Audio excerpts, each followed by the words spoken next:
to change and financial, no, can be but limited robust evidence of the financial impact and effectiveness of adopting these farming practices can be a huge barrier to change and financial investment.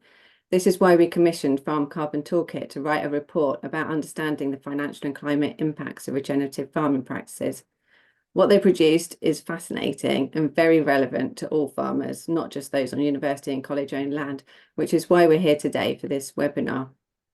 So I'll hand over to Liz, the fantastic CEO of Farm Carbon Toolkit, who will talk about the financial modelling they've done on the costs and impacts to farm businesses of adopting a range of different regenerative farming practices on 3 types of farms: arable, dairy and lowland beef and sheep.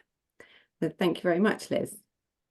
Thank you very much, Tilly, for that introduction, and welcome everybody. It's lovely to see so many people have joined this webinar. It's really lovely. So I thought before I start the actual slide deck, I'd just introduce myself, because I've worked in agriculture all my life, starting off from a farming background, but I joined ADAS first of all and worked there for 20 years, ending up as a business management advisor, regional business management advisor, which really stood me in very good stead for some of the work on this particular piece of work. I then joined English Food and Farming Partnerships, where I learned a great deal about supporting groups of farmers to work together with others in the supply chain. And then prior to joining Farm Carbon Toolkit, I worked for the Soil Association for nearly a decade as their Associate Director for Farming and Land Use, leading all the work that the Soil Association did with all farmers, whether organic or not. I was very much involved in the kind of, I suppose, the start of this. What's agroecological farming, what's regenerative farming, and what are the benefits? So I kind of felt like I had the ability to be able to really start to unpick this challenge, because I'm also very aware that for many farmers, they need to have as tangible evidence base as possible in terms of the potential benefits of adopting more regenerative farming practices before they wish to take the risk of doing so. And really the aim of this webinar this afternoon is to present some of that evidence to you. So what I'll do now is share my screen, and hopefully the host has disabled participant screen sharing. I think you might have to let me share my screen, Tilly, please. Yeah, it should be okay now. Yes, there, thank you very much. Okay, so you should now be able to see my screen. I'm just putting it into slideshow mode now. Okay, can everybody see my screen? Actually, can really hardly ask you. Tilly, can you see my screen? Yeah, cool. Okay, so really this is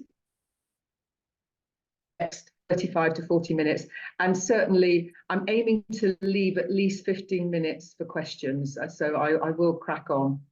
Okay, because I think it's really helpful to be able to ask some of these, to really dig into this topic this afternoon. So first of all, I thought I'd introduce Farm Carbon Toolkit for those of you who are not familiar with us. This was a picture taken this spring at one of our away days where we aim all to meet up. We're an organisation that was formed in 2009, and we were set up by farmers for farmers, very much with the aim of supporting farmers and others in the supply chain to be able to really understand where their greenhouse gas emissions were coming from, how best to reduce them, and how also to remove carbon into soils and non-crop biomass alongside running thriving nature-friendly farm businesses. And we still do that today.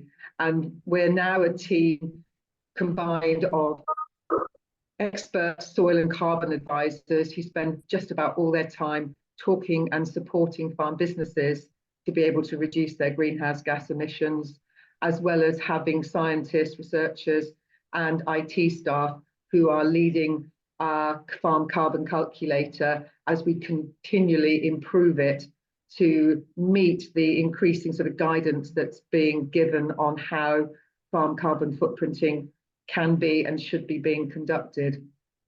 So that's what we do as an organisation. We provide our carbon calculator free to farmers, and alongside that we provide commercial licenses to other businesses who wish to use our calculator. That's who we are. So now, this was the objective of, really this is the question that SOS set us. to be able to better understand the financial support needed to facilitate a transition to more agroecological farming as part of achieving net zero or better. Okay, so that was our brief, if you like. And this was how we approached it. I was very aware that there isn't, as Tilly said, a great deal of hard evidence.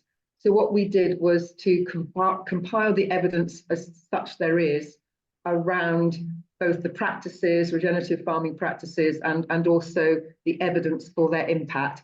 I think I'll be calling it regenerative farming practices throughout this webinar, but to be honest, I'm pretty agnostic about how we term it. It's farming practices that support effective ecosystem service provision.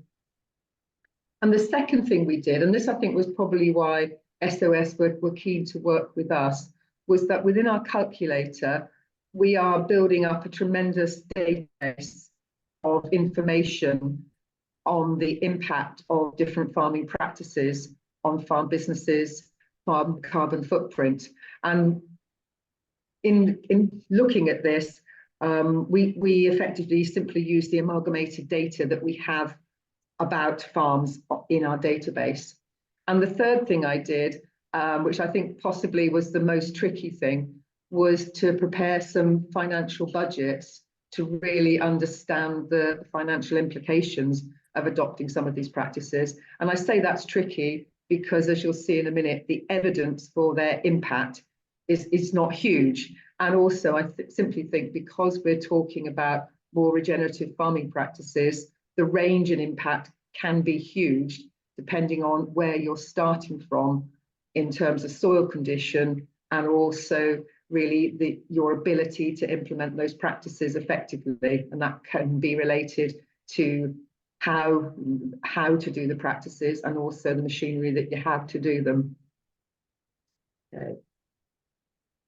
So first thing we did, and we did this collaboratively, was really just to come up with a list of sort of what we considered to be a suite of practices that if you put them all together, you could say that that's a more regenerative farming system. And I'll show you what that is in a minute. And then we also looked at the data that's available on the carbon impact of some of these practices, as well as on the financial impact of these practices. And I also compiled a list of it was current last autumn, of the financial support available to farmers in England for adopting these practices. Within the final report now that we published on our website a week or so ago, I have updated them to take account of the announcements made in January 2024, where DEFRA had increased some of the values of those payments. Then the second thing we did was to develop example models for the 3 farm types, using our database, but also using our knowledge of the types of practices that those farmers were adopting. And as Tilly said, we effectively did that for dairy, for arable, and for lowland livestock, as well as mixed. And then the final thing that we did was to prepare partial budgets. And what I mean by a partial budget is that for each of these practices, I would literally take a step back and ask myself the question, if I was to adopt this practice on my farm to replace what I'm currently doing, what would the impact be on costs of adopting that practice, both variable and fixed, likely impact on output, or likely reduction in costs, in order to arrive at the likely financial impact compared to what the farm was doing before. And I fully appreciate that this can be a range in answers. And what I'm hoping is that you'll better use that sort of template way of approaching it, almost to slot figures from your own farm businesses into those templates to give you a slightly better information base on the likely impact of these practices. I didn't go with because some farmers are doing fantastically well at managing to maintain or nearly maintain yields whilst adopting practices such as reducing their reliance on artificial fertilizers, as well as min-till, cover crops, etc. However, not everybody does. So I've tried to steer a middle course on this. Okay, and the other thing I wanted to do before I really delve into what we found out is to say this, that I should say I'm a farmer myself as well, so I'm very aware of the sort of increasing number. You could call them hoops. I like to think of them as lenses through which we have to look at our farm businesses. I mean, of course, the first one is we have to secure resilient, profitable businesses in order to stay in business. And actually, that resilience is definitely coming to the fore, given the increasing diversity and ferocity of weather that we've all had to put up with. But then alongside that, I kind of put them into two sides. I was almost reluctant to do it, but I've done that. But you can see some of the things underneath those two headlines appear in both columns. And it increasingly, as farm businesses, we're being asked to support effective ecosystem services, whether that be through increasing farmland biodiversity, improving soil health, making air cleaner through reducing emissions, or making sure that water is not polluted. But then on the other side, and increasingly, this is going to be something that more and more farmers will have to focus on in the future, reducing greenhouse gas emissions from farming. That can be through reducing the use of emissions-heavy inputs. Again, optimizing soil health will have an impact there, optimizing animal health. And the fourth one here, increasing farmland biodiversity, because through doing that, there's an opportunity to reduce use of emissions-heavy inputs.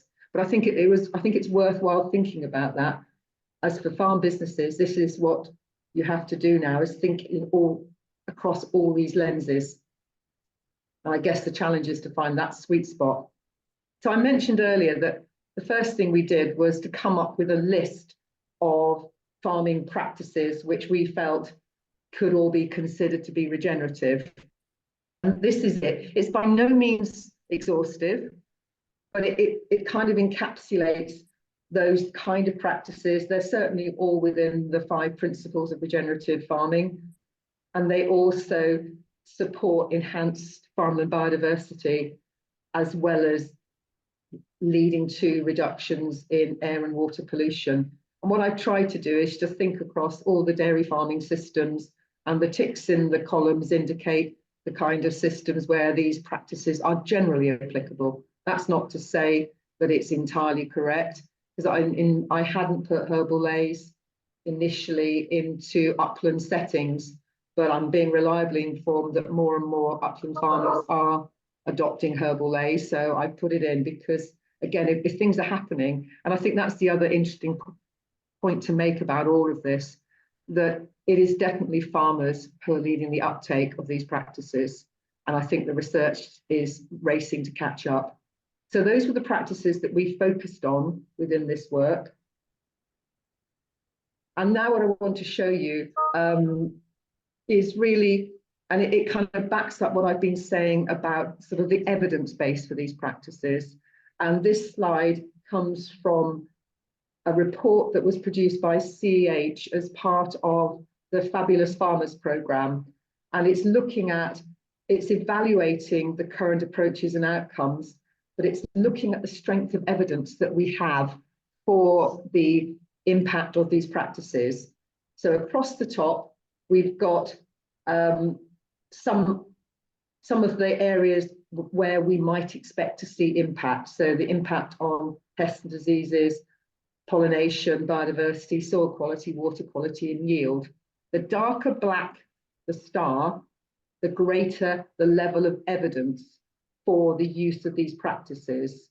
And I think what certainly stood out to me when I first looked at this slide, I suppose firstly, it was great to see that this has been done.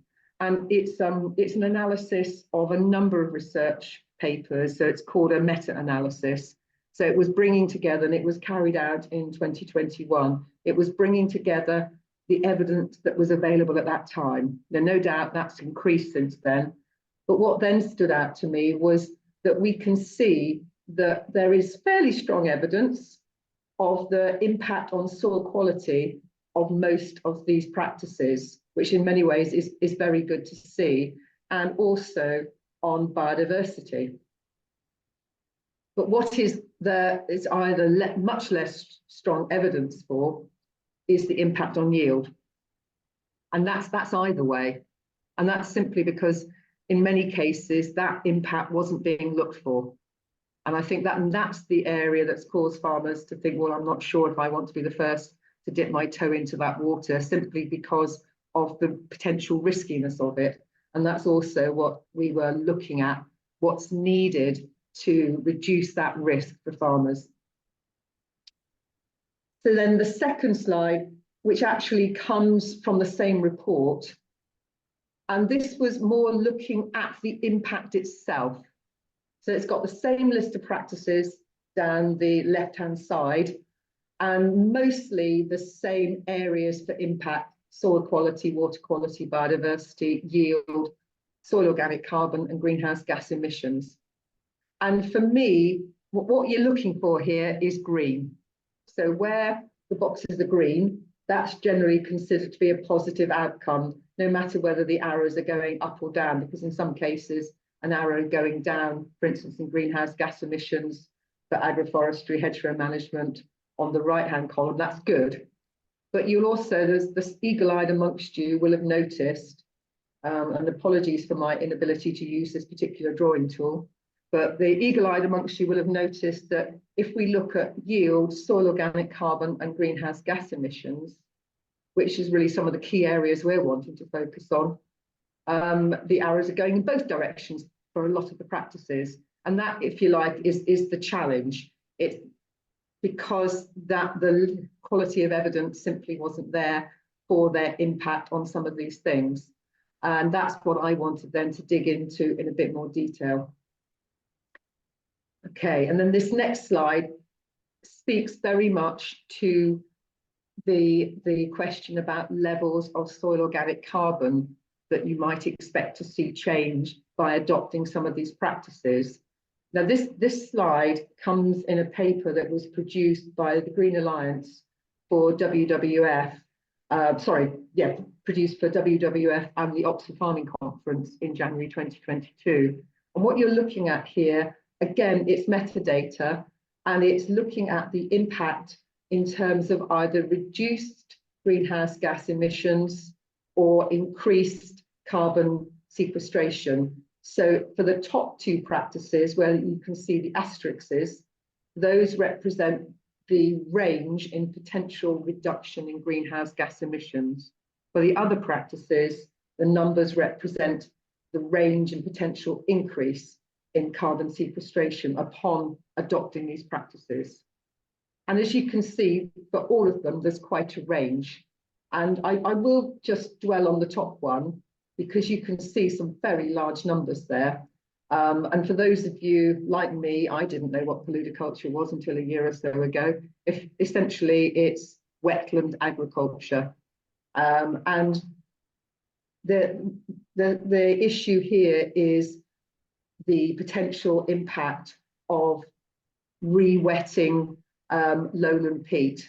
And you can see on the assumptions column on the right-hand side, the level of likely adoption. So in the right-hand column, you've got the total UK potential if the assumption in the right-hand column was adopted. So for instance, if 25% of lowland peat that's currently drained for agriculture became polyculture, it would have quite a significant impact on reducing the greenhouse gases from agriculture. In fact, that is somewhere between 5 and 10% of UK agriculture's current greenhouse gas emissions. And similarly, and actually one that would have a bigger impact would be to halve the drainage levels on all the lowland peat. I don't know what that would do in terms of how agriculture would be possible, but these things are being actively considered because our lowland peats are significant areas of carbon losses to the UK. And then if we go down through, we've got agroforestry, we've got hedges, and we've got looking at incorporation of residues or amendments and no-till agriculture. But as you can see, when we get down towards the bottom, the impact is there, but it's not huge. So for no-till, and this is the information that the authors could glean from the data available, if we adopted or no-till on a third of the arable area in the UK, the research indicates that that would potentially reduce increase carbon levels by probably no more than 0.7 of a million tonnes per year, which is not to be sneezed at, and taken together with the reductions in greenhouse gases associated with growing crops with no-till, it's helpful. But I think what this does is give you an indication of what is likely to be possible.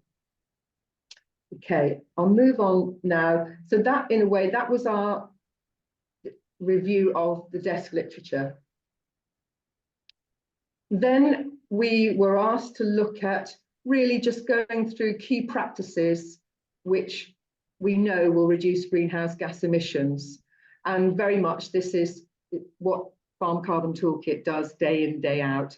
It talks to farm businesses, to supply chain businesses about the kind of practices that could well be the hotspots on their farm and the kinds of practices to consider when looking at a reduction strategy or looking at the transition to net zero strategy for any given farm business. And I don't think there'll be any real surprises in here. And effectively, we're looking at reducing the usage of emissions heavy inputs, typically fertilizers, imported feedstuffs, and fuels derived from fossils. Then we're looking at really optimizing efficiency of operation, whether that be animal health or minimizing losses. Then certainly looking after soil as well as possible will definitely reduce emissions. And this whole area of soil compaction is becoming more and more of an issue as we go forward with the kinds of weather patterns we're getting. And then finally, actually managing manures and slurries effectively to reduce emissions of nitrous oxide and methane are significantly impact the overall farm business emissions. So I won't dwell on these any longer, but they're all within the final report and you can see far more detail there. But what I will focus on a bit more is the modelling that we carried out in order to understand the potential for more regenerative farming systems in terms of their business greenhouse gas emissions compared to more mainstream farm businesses. And we carried that out through a combination of real farm data and modelled farm data. And we used our farm calculator to estimate the impact of the practice and the system on emissions and carbon sequestration. I have to say, though, I haven't included carbon sequestration in the following slide, mainly because not all the models that we looked at had carried out the same levels of soil analysis. And within our calculator, we rely on actual soil data to calculate likely changes in soil carbon stocks. But typically, this is what we're finding at the moment on the farms that we work with. This is the kind of suite of practices that we're seeing being adopted quite generally now across the UK. So it's reducing use of fossil fuel-based fertilizers, reduce cultivations, bringing in much more diverse swards with lots of legumes, bringing livestock into arable farming settings, reducing the use of supplementary feeds for livestock, and holistic grazing for livestock. So all these practices are now becoming much more common across UK farms. Now, what I've done here is literally to summarise what we found out through looking at dairy farms, mainstream arable farms, and lowland beef and sheep farms. And what we were trying to do was to look at comparable farming systems, but look at the impact of adopting more regenerative farming practices. Now, the interesting thing here is we've looked at total emissions per hectare. And if we look at the dairy farms across the top, and I haven't put in the sort of total emissions per unit of product because that was quite difficult for some of the farm systems. But I do know for the dairy farming system, although we've got quite a range in emissions per hectare, the emissions per litre of fat and protein corrected milk were quite similar. And I think that's something where we've really got to think about in the round, where do we need to be focusing? I think that's quite important for all of us to think about. But you can see for arable farms, the more regenerative farming model had quite a significant reduction in emissions per hectare. That was primarily related to a much lower reliance on artificial nitrogen fertilizers and a greater reliance on min-till. And for the lowland beef and sheep farms, the difference there again was related to reduced use of emissions heavy inputs, so in this case fertilizers and imported feedstuffs. And interestingly, for the more regenerative arable farm model, that model included cattle within the farm system, and even with those cattle in that system, the emissions per hectare were lower than for the more mainstream model with a much greater reliance on artificial fertilizers and chemicals. Okay, so then on to the partial budgets. So in this, what I did with this, I used John Nick's as my kind of baseline for all the partial budgets. So I started with what was in the John Nick's pocketbook. I think it was from 2023. But what I did do was I didn't use the fertilizer or prices for crops that were in that year, because they were, I think that would have been, that year would have included very high prices as a result of the Ukraine war.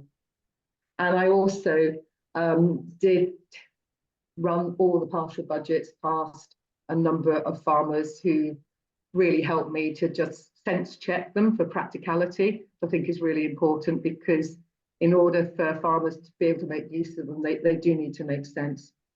And then on the right-hand side, I've listed the partial budgets that are worked through in the report, so that all of these are in the report itself. And I think I've got 2 examples to share with you now. Oh yeah, before we get to that, this is the summary. So I think most of the practices are listed here.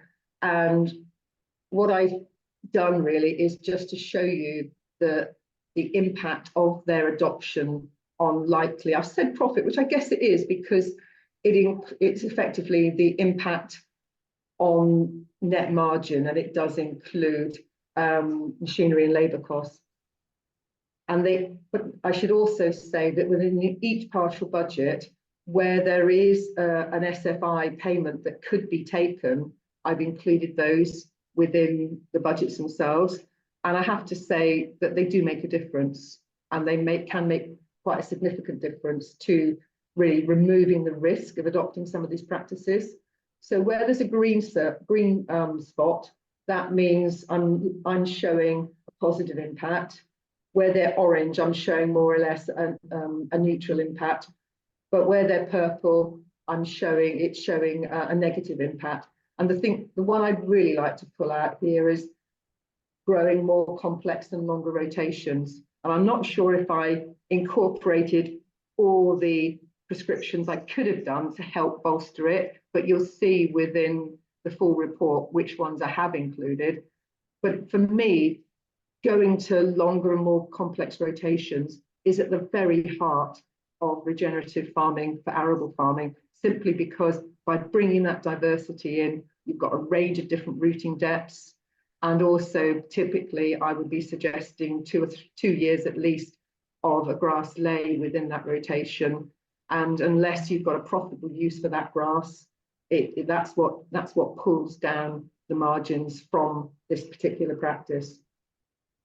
Okay, look, so I'll take you through 2 of them.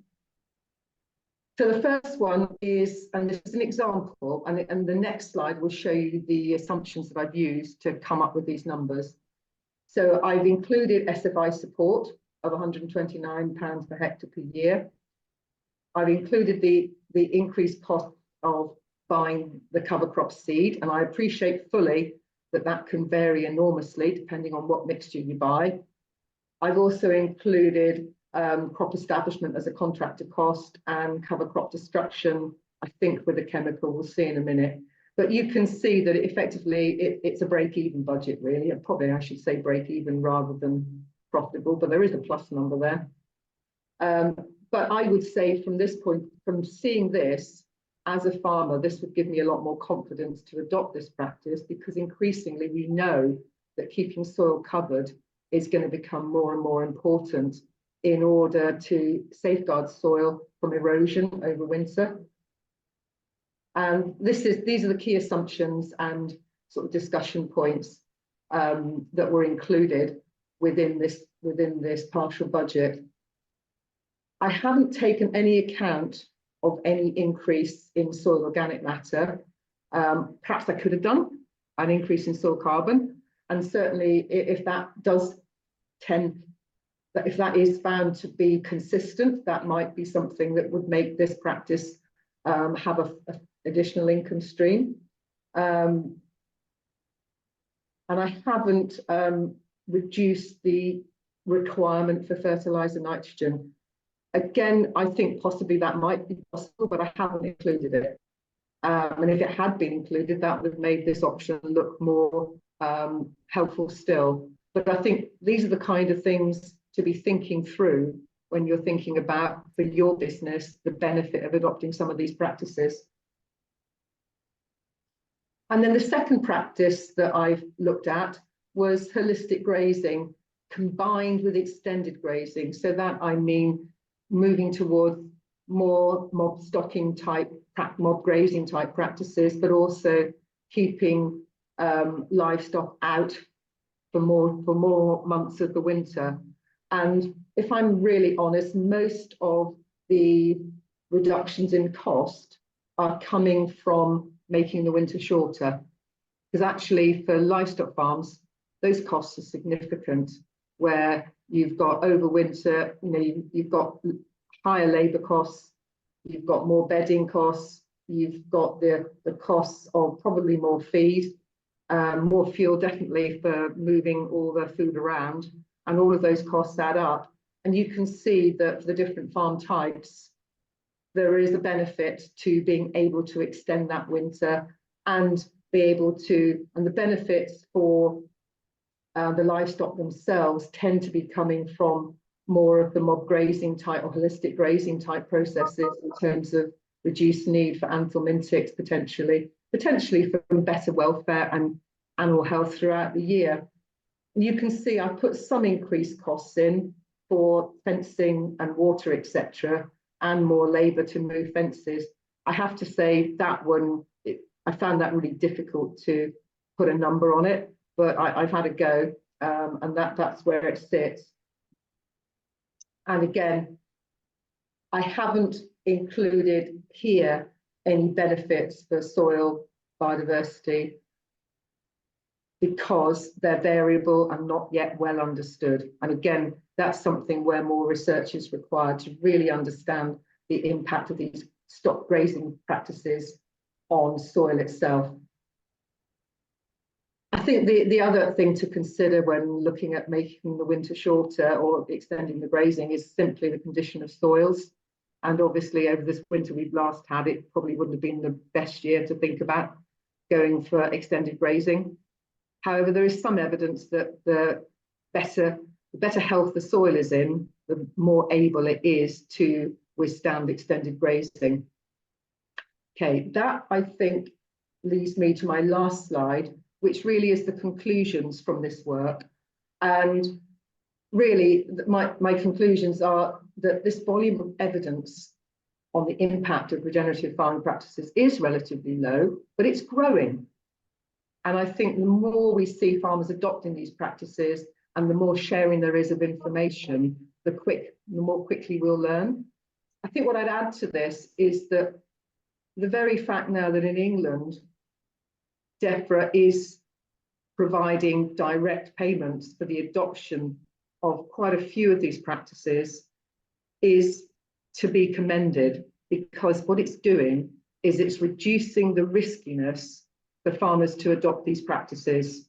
And as such, I think it will lead to more farmers adopting these practices simply because they've got something which backs up that decision. And in fact, I heard it on a farm on Tuesday. We had our second Carbon Farmer of the Year farm walks at Lockerley Estate with Craig Livingston.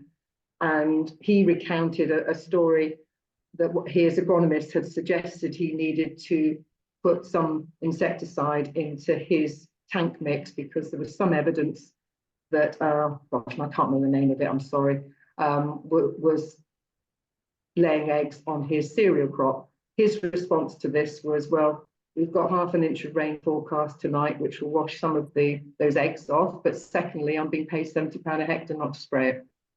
And I think the combination of those kind of things is starting to change mindset. And, you know, if you think about it, that might not be enough, depending, you know, it is those kind of things that are starting to change how farmers are thinking. But I think also that hopefully, perhaps I haven't made it strongly enough. I think we have, over the last probably 40 or 50 years, got used to being on this treadmill of always wanting to increase yield. And certainly there's probably vanishingly small to non-existent evidence that practicing more regenerative farming practices will increase yield. And there's some evidence that it will reduce yield. Now, whether that evidence of reduction in yield will change as soils transition and become better able to cope with the new practices, it is still open to discussion. In fact, open to looking at it, because we haven't been looking for that many years. But if you think about it, it feels a little bit like our love affair with white sugar. We know that if we apply the little white frills, things will grow. But what we don't know so well is the negative impacts on soil microbiota that accompany that kind of application of inputs. And we're beginning to learn that, and we're beginning to focus far more on supporting the soil microbiota to be healthy in order that they can function effectively to grow the crops we want to grow, which is a far more regenerative way and far more holistic way of thinking about it. I think increasingly that's the direction of travel we're all going in. The fourth conclusion, I think, and it's about helping all of us to really understand how best to adopt these practices, because unless you've seen it firsthand, it's really hard to imagine how this might work. And the more opportunities there are for farmers to see them firsthand, the better.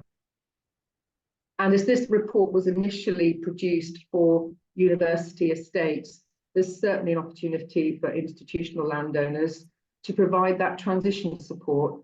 Because as I said, it will take time for soils to become accustomed to the changing soil microbiota, to adjust to really more regenerative farming practices, and that won't happen overnight.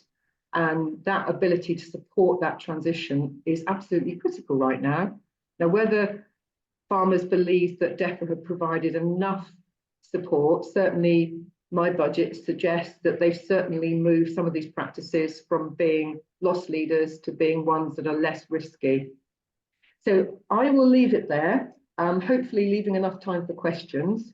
But thank you very much, everybody, for listening. And also, actually, thank you, Tilly, to you for giving us the opportunity to write this report, because we were quite excited to be given the opportunity to sort of really dig into this and hopefully kind of move everybody's understanding along a bit, because I've heard so many times over the last 2 or 3 years, generally from farm managers, that if only there were better evidence for the positive impact of these practices, they'd be much happier to adopt them. And I can fully understand that if you're a manager with a landowner who's looking to maximize profit from their landholding, and you don't have that evidence as a farm manager, it's very hard to advocate for those practices. So thank you. Oh, I'll stop sharing now, by the way.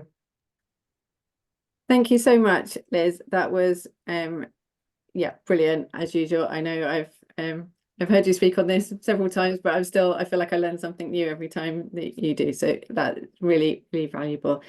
If anybody, I've put a link in the chat box to the full report, if anybody wants to see that afterwards.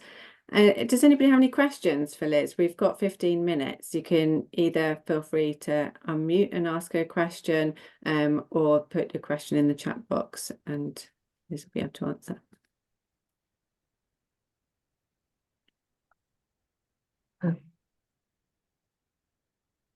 So Liz, why not Oh, applicable right, to yes. hedges and financial impact. I'd imagine that larger hedges have multiple benefits for livestock, productivity, feed value, shelter in particular. Absolutely. I probably should have, NA not available rather than not applicable. So it's really down to the fact of that quality of data. And Alex, you're absolutely right. We know, I mean, increasingly, we are hugely aware of it now that for livestock, having that shelter, both from heat and from rain, are absolutely critical. And potentially, yes, in terms of feed value from hedge hay, we're beginning to learn more about it. But I have to say, when I sort of tried to delve into some real numbers, I did find it remarkably difficult. But certainly anecdotally, we know that there's benefit there. And also, you know, now with the wood pasture option within SFI, there's benefits there that will be paid for. Although, as I understand it, it's not available for sheep farmers, which surprises me a bit, because the natural England does require pretty high fencing around those trees, which I don't think there's any sheep that could climb over that I know of. Yeah, so that's the reason, nothing else than that. Thank you, Liz. There's also a question from Emily. Thanks. I'm guessing I'm the only Emily online. Thanks for an amazing presentation. I'm really looking forward to, I've screenshotted all of your slides, but I'm guessing they'll be available as well.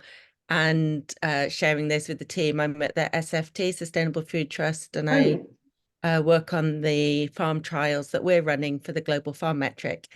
So I was interested, and maybe I've missed it and could be a silly question. I'm exposing myself here somewhat, new to the role. So there was a slide about the farm measures and their carbon land use efficiency. Yes. And it was the wetland agriculture and changing drainage. The subsequent slide of key practices to reduce greenhouse gas emissions, we went to them quite quickly, but I couldn't see the wetland changes to drainage there, and I just wondered whether that was part of the modelling, or is the data just not ready yet for us to be able to include that? Because it seemed like the numbers were bigger, and I was thinking, oh, they're massive. Maybe there's some low-hanging fruit here. No, it's not a silly question at all, Emily. So in the list of practices from the farms that we looked at to do our modelling, we simply didn't have any who were re-wetting lowland peat. And I mean, I think it's an area that, I mean, it's very challenging. And the reason why it's challenging is that we probably produce 60 to 70% of our UK grown fruit and veg from lowland peat. And hence, at the moment, I think we're all trying to work out how to do it. And certainly, you know, I was listening to Kath Delmaney talking following the summit day before yesterday in Downing Street about the opportunity to bring more fruit and veg production back to peri-urban areas. And I think there is a huge opportunity to do more of that. And that might be able to enable those lowland peat areas to look at how they could change farming practice. But it isn't great. There's a few farms that are practicing it. I know James Brown at Polybell is looking at this, but he's quite unusual at the moment. Yeah, so that's the reason. Thank you, Liz. There are a couple of questions in the chat box as well. Okay. Firstly, do you have any data on perennial carbon sequestration from perennial grasses? For example, how much better is it than, say, 2 years of arable cropping versus grass lays? Oh, that's a very good question, Hannah. And that I would have to defer to some of my colleagues at Farm Carbon Toolkit. I think the answer is we do have some data on that, because through our soil carbon project, our carbon farming project, we've been looking at soil carbon levels over a number of years and the farming practices that have gone with those soil carbon levels to see what the impact on soil carbon levels is of different cropping. I think you'd also have to look at how arable cropping is practiced in terms of minimum cultivation versus deep cultivations. Anecdotally, certainly where you've got a grass lay that's been down for a number of years, there is generally a tendency to start to store more carbon. Definitely the case where you've got a more diverse sward with greater variety of rooting depths, with some very long, very deep roots within the mix. And I think we do have some information on that from the work we've been doing with Yo Valley since 2021. So Hannah, if you want to drop me an email, I'll put you in touch with that information. That's helpful. Fantastic. Thank you. And then there's also a question from Julian Donald asking, is there a way to build in known yield impact estimates into your profit tables? Discussions with dairy farmers are showing decisions are still driven by yield impacts of regenerative practices on profit over infrastructure and AES payments. So this would be really useful. That's a very good question, Julian. And I have to say, when it came to dairy, I used to be a dairying advisor with ADAS many years ago, so I've got a pretty good understanding of the basics of dairying. And I think there are so many things to consider within your question. Let me think if I can give you an answer on that. There is no such table at the moment, but whether or not we actually could construct such a table over time, I think what we'd have to do would be to sort of build it up based on the kind of evidence that we could garner. And then you would have to look at it with similar dairying systems over time to show that impact. Because certainly, you know, up until yield for some dairy farmers has always been king. For others, it's been more about yield from forage being king. And certainly you can see evidence from more regenerative dairy farming practices for improved yield from forage. But in terms of actual maximizing milk yield per individual cow, but then you have to ask yourself the question, is that actually what you want to do? Because then you've got all those other considerations to build into that in terms of infrastructure costs, as well as animal health and welfare. However, if you've already, as a dairy farmer, invested in a system that is leading you into one type of production system, it's quite hard to put the handbrake turn on and change system unless you're at a decision point about reinvestment for the future. But very happy to talk more to you about it, because it's exactly the right question to ask, because certainly decisions are driven by yield for many dairy farmers, unless they're at that pinch point of needing to make a decision. You know, investing in dairy cow housing is one, investing in parlours is another, or buying more land would be another. So sorry, I can't answer it more clearly, but that's really, yeah.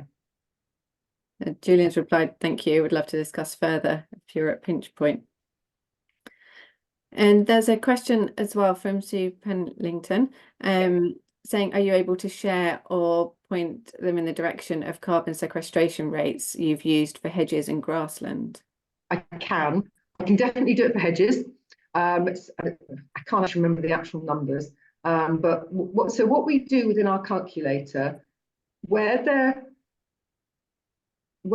are IPC emissions factors or sequestration factors that the IPCC has agreed on, we use those. Where those aren't available, we use things like the Woodland Carbon Code, and we're looking very hard at the Hedgerow Carbon Code for any improvements they can provide on likely sequestration rates for hedges. But in the interim, we've other references that we've researched in order to provide us with sequestration factors that we do use within our calculator. And the only thing I can tell you for certain, because I don't think I can find it that quickly. I know which slide deck it's in, but I don't think I'll find it that quickly.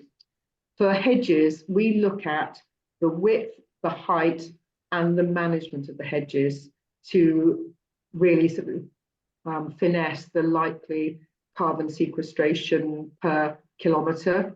And typically, if hedges are being left to grow taller, they will sequester up to 3 times as much carbon. So it's getting on, don't hold me to the actual number, but it's somewhere around 3 tons per kilometre versus more like 1.2 tons per kilometre for those hedges that have been thrashed to within an inch of their life.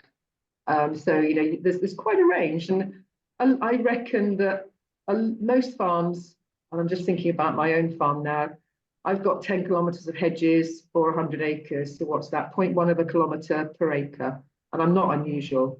So that they can be quite a good source of carbon sequestration if you look after them well and allow them to grow.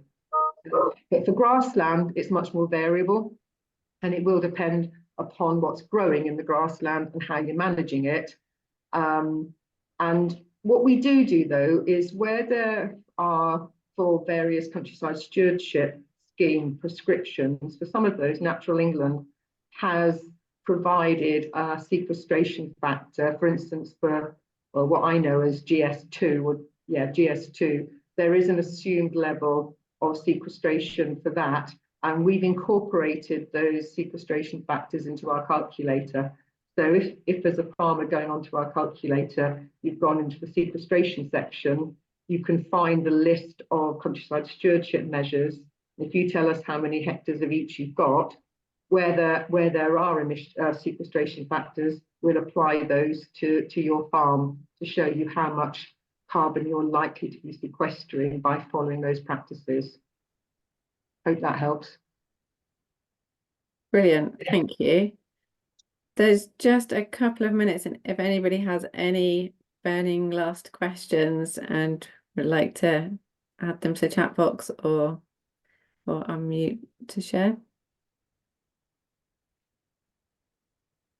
I'd just like to say thank you to the people who put the various links into, I think it's actually links in the chat, especially Sandra, to me, the direct one about the Guardian article. I'm afraid I haven't had a chance to read it yet. Yeah, bog restoration. I saw one as well on looking at the impact that bison could have on actually storing more carbon.